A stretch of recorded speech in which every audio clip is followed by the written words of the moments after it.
Ayan yung mga katiknoy, yung mga buhangin, no? Ayan, no? Pinong-pino talaga siya mga katiknoy, oh. Ayan, no?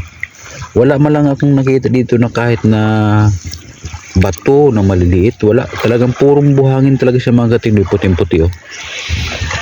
Kaya ang ganda ng beach dito mga katiknoy. Hindi ko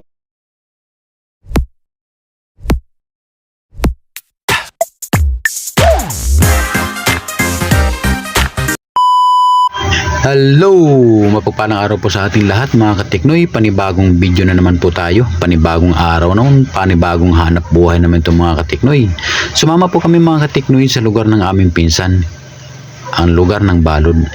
Ang Balod po ay isa po ito sa mga munisipyo na sakop ng Masbate City. Medyo may kalayuan din po ito mga katiknoy. Kung nanggagaling ka ng city to Balod, ang sabi ng pinsan ko, abutin kami dito ng halos 2 oras ang biyahe dito.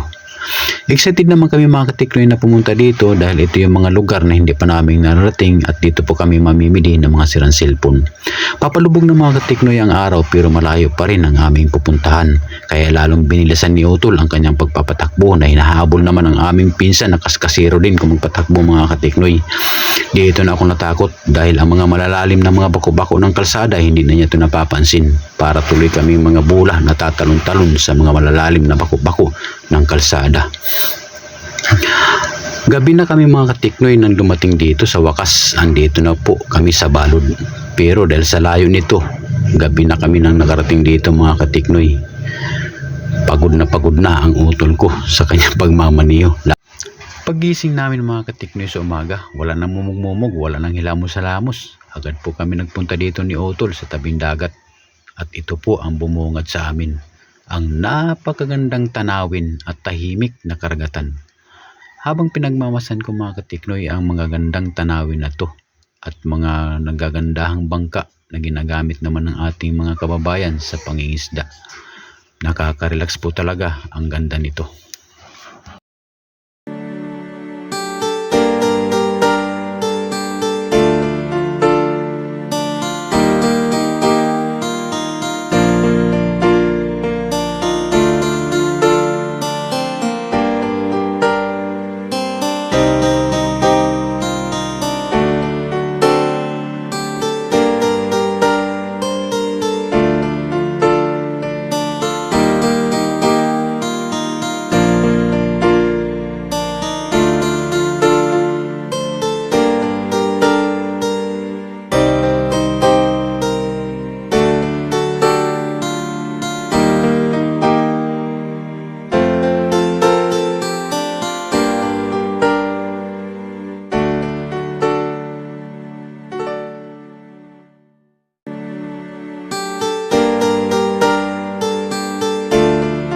Ang ganda talaga mga katiknoy ng buhangin dito.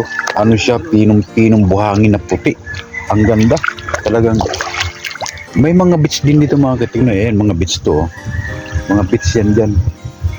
Sabi ng pinsan ko may mga beach dyan.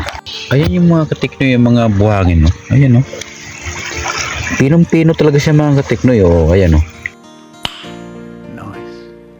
Wala man lang akong nakita dito na kahit na bato na maliliit. Wala. Talagang purong buhangin talaga siya mga katiknoy. Puting-puti, oh.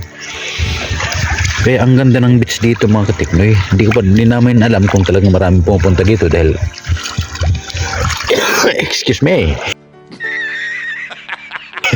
Kaya pala ano dahil karating na namin dito sa lugar na to. Sa Balod. Ganda.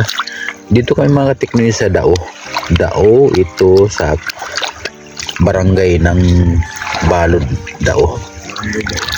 Maraming barangay doon mga katiknoy, halos 20 yata ng barangay sabi ng pinsan ko. Kaya siyempre na nagustuhan namin pumunta dito dahil marami kaming pag-ikot-ikotan dito na dito kami mamimili ng mga sirang cellphone. Ang ganda, oh, grabe, oh. Talaga ang sulit talaga ang buhangin niya talaga, purong buhangin talagang puting-puti na napakalinis.